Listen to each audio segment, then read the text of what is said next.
Igniter, or is it just under compression and it fires? It actually has a spark plug in it. It's a real tiny one from a weed whacker. Oh, okay. All right.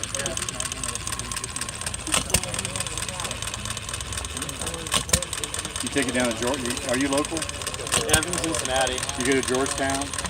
I used to take it to the Ohio Valley Antique Machinery Show every year before I went to college. Is that the one that Otis like? Yeah, it's the one that has like that little steam shovel and all.